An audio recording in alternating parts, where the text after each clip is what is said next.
Bro ஒருத்தர் comment பண்ணியிருந்தாரு, bro food making video போடுங்க ப்ரோ, ஃபுட்டு மேக்கிங் வீடியோ போடுங்க ப்ரோ. அதுக்காகவே பறக்க இன்றைக்கி ஒரு ஃபுட் மேக்கிங் வீடியோ கொண்டு வந்திருக்கேன். என்னென்னு கேட்டிங்கன்னா, கட்லா, ரோகு, மிருகால், ஜிலேபி அனைத்து வகையான மீன்களுக்குமே இது ஒதுக்கப்பட்டது. என்ன ப்ரோ மீன் மாட்டல நான் என்ன ப்ரோ பண்ணுறது, என்ன ப்ரோ பண்ணால் நீங்கள் மீன் மாட்டல அப்படின்னா என் சேனலில் அன்சப்ஸ்கிரைப் பண்ணிட்டு போயிருங்க. மீன் மாட்டல அப்படின்னா அன்சப்ஸ்கிரைப் பண்ணிட்டு போயிருங்க. வீடியோ முதல்ல ஃபுல்லாக பார்த்துட்டு நீங்கள் என்ன வேணால் பேசுங்க, நான் ஒத்துக்கணும். கமெண்டில் என்ன வேணால் திட்டுங்க. மீன் மாட்டல அப்படின்னா கமெண்டில் என்ன வேணால் திட்டிங்க. ஸ்பாட்டு திரும்ப கேட்குறீங்க நண்பா, சொல்கிறேன் நல்லா நோட் பண்ணிக்கங்க நண்பா, நல்லா காது கொடுத்து உள்வாங்கிங்க.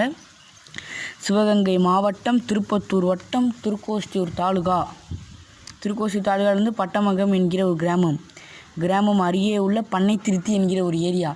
பண்ணைத்திருத்தி என்கிற ஒரு ஏரியாவில் பண்ணைத்திருத்தி என்கிற ஒரு பன்னித்திக்கம்மா என்கிற ஒரு குளம். அந்த குளத்துலேருந்து நண்பா ஃபிஷிங் பண்ணிக்கிட்டு இருக்கோம். நம்ம நீங்கள் ஸ்பாட்டு கேட்குறீங்க நண்பா, நான் ஸ்பாட்டை வெளிப்படுத்தியிருக்கேன். நீங்கள் மறந்துடாமல் இங்கே வந்து ஆள்லாம் ஒன்றும் கேட்க மாட்டாங்க. நீங்கள் வாட்டில் எளிய முறையில் வந்து தூண்டில் மட்டும் பயன்படுத்தி நீங்கள் மீன் பிடிக்கிறீங்கன்னா நீங்கள் பிடிக்கலாம் நண்பா. மற்றபடி இந்த மாதிரி வலை கட்டுறது இந்த மாதிரினா கண்டிப்பாக பிடிச்சி நமக்கு அவதாரம் கட்டிடுவாங்க நண்பா. நம்ம சொல்கிறதுக்கு உள்வாங்கி காது கொடுத்து நீங்கள் ஃபிஷிங் போட வந்தீங்கன்னா வாங்க நண்பா. ஸ்பாட்டு தரமாக இருக்குது நண்பா.